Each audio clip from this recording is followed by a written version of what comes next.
So I'm Frederic Bosché. I'm from the University of Edinburgh, and I'm here to present you some of the work that is done by the Center for Future Infrastructure. I kind of this is not all my work at all. This is a work conducted by a number of my colleagues, and some of the leads are mentioned here. What is some of these works kind of directly linked to DAFNI? Some of them may be a bit more indirect, but I think they also are part of the picture. So I think that's quite, might be interesting. And it was interesting for me to hear today about what DAFNI offers and what, how we could take benefit of this offer. So I'll have something like 5 projects I will go through. I do realize I was scheduled 20 minutes. I think I actually thought we had less, so I'll probably not use the 20 minutes anyways.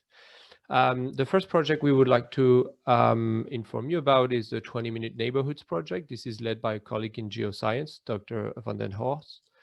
And this is about using GIS, but also local authority data on a number of services, community services, education infrastructure, and more.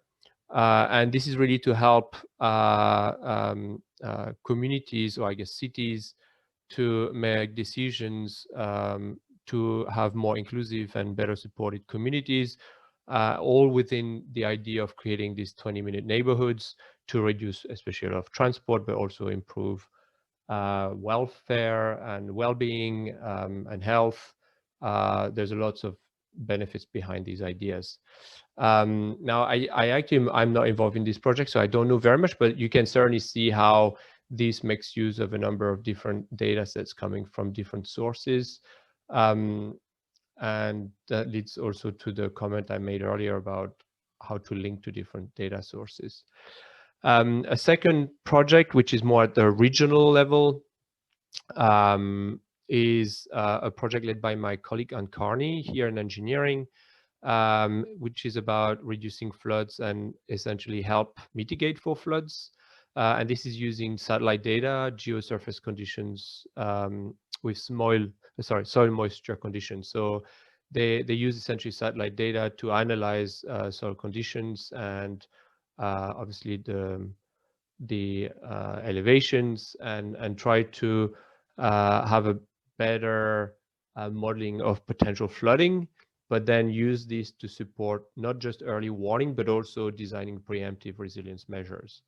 And this is building on existing data platforms, but also the idea is to better use of the existing data platforms alongside with new data coming from actually the increasingly powerful satellites that are being launched and for which some of the data is made increasingly available. I believe that might be linked to the CDT Gordon, if I'm not wrong, because there is a CDT between the School of Geoscience and Engineering about the use of remote data, especially satellite data, for lots of different applications. Here we have a third project, which is led by my colleague, Professor Sean Smith, who is actually the director of the Center for Future Infrastructure.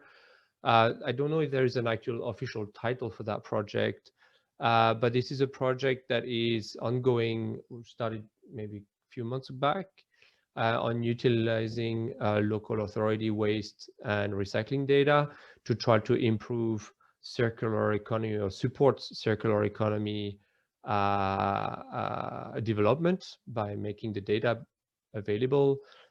So the idea is, I mean, what is interesting is local authority have information about waste. They have to collect some information about waste, but it's not necessarily to the granularity level that people would like to improve circularity. So there is an aspect of understanding what is available, what can be achieved with this, but also then engaging with local authorities to, provide them the opportunities or provide them with the information that will motivate them to get better data. Because actually, recycling waste is an opportunity for councils to actually generate income which supports their waste collection work, etc. So they do have vested interest in enabling waste to be reused through circular economy channels. So there's a lot of, it's not just creating an example, but it's really about engaging a lot with the authorities and educating people to a large extent. Now there are two European projects I will talk about here. These ones, they relate to DAFNI, and to some extent when we had the demonstration of the DAFNI platform, I felt like we were looking at some of the platforms we are creating ourselves for the project. And there is some similarity and there are some differences, and for future project, maybe not directly for those ones, but I could see future project arise from these that could certainly benefit from the DAFNI platform. So the first one, Beamer, is about developing an ICT-enabled Renovation 4.0 toolkit that comprises a number of tools, but also very importantly enforces semantic interoperability. So I know that DAFNI had a workshop not so long ago about interoperability, ontologies, and this is an important aspect of this project, and in fact the next one as well. I'll show you a diagram here where essentially we have input data coming from legacy systems, but also project-specific data. And this data is there to enable a number of functionalities, from designing a renovation solution for a building to actually enable the execution of the construction or the renovation work. And there is a lot of different data from different domains that come in play here. And some of it, as I said, generated by the project itself, but some of it coming from outside. So there is a need to ensure interoperability between all these different sources of data and all these different data. And our colleagues who are actually based in Madrid, is not something we do here, but we certainly collaborate with them about this. They've had to create a modular solution that uses different ontologies and linked data solutions to enable the Beamer platform to collect all the data, link it, and support the services on the back of it. So we have data from a project, from different buildings, from the neighborhoods, energy, for example, energy usage in the neighborhood, and also energy generation in the neighborhood. Materials data, so collected actually some of that from industry databases, and then we have basic things like annotations, but we also have sensor data coming from the flats where the people live, so we can understand how people behave in the flats and how they use their flats to ensure the renovation is kind of suited to the way the buildings are used. And so, yes, this has been quite a lot of effort of mapping, of identifying the right ontologies, because sometimes there's a lot of conflicting, not conflicting, but parallel initiatives that arise everywhere. And we try to identify what is best for us, and then publish these ontologies that we use, but they're also available through the link here, the link data link. And I think this is a big issue around developing digital twinning. It's all about linking data from different sources and do this in a consistent way. With similar issues, but different context, is the Cogito project. This is about creating a construction phase digital twin platform and tool ecosystem. So a lot of people view the use of digital twin for improving the operational phase of assets. But this is really about the construction phase. So it's about essentially creating a digital twin of a construction project. And we feel there is a lot of value here because the construction industry is quite poor at achieving performance, or at least achieving its targets that it sets at the beginning of projects in terms of costs, in terms of schedule, in terms of sometimes quality and safety. And so the idea is to develop a number of tools and a digital twin based solution that supports a better management. Actually, it's not just the management, a better planning of projects, but also a better monitoring of the delivery of the project.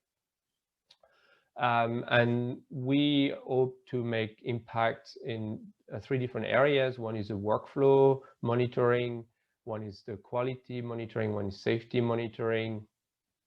And again, to enable all these things, we have data coming from various different domains, or covering various different domains that need to be linked. So the value arises when we start linking these data, and then we can deliver these useful tools for project managers and actually a number of different stakeholders that relate to projects. So the use cases actually are repeated them here about workflow, but the domains, again, we need to cover the building domain, but also construction sites related data.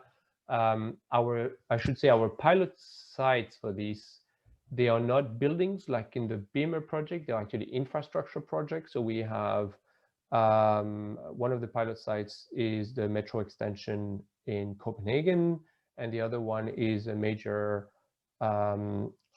transport hub between high-speed rail and other transport systems in Madrid. So it's like a large train station, if you see.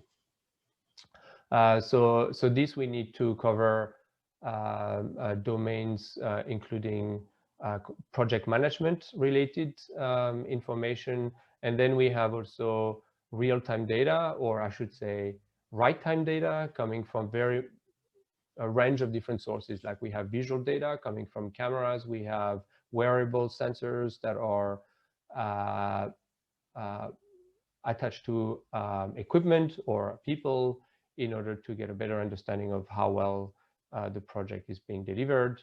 But we also draw, in fact, there's something I didn't highlight on the Beamer project, but we also draw from weather data coming from various web platforms and other external data.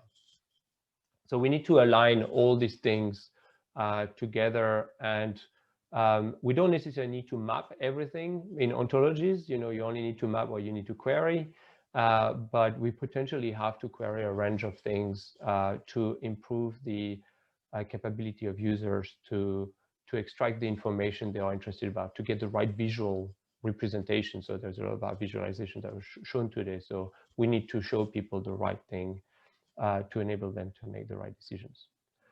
I've seen earlier that we had somebody on the call who is working with the Delivering NHS project. We actually have another proposal on the way right now about linking actually health of patients in NHS hospital with the operation of the hospital. So, you know, temperature, humidity levels, essentially try to see how we can create a connection between the recovery of people with the way the building is operated, and try to optimize all that together.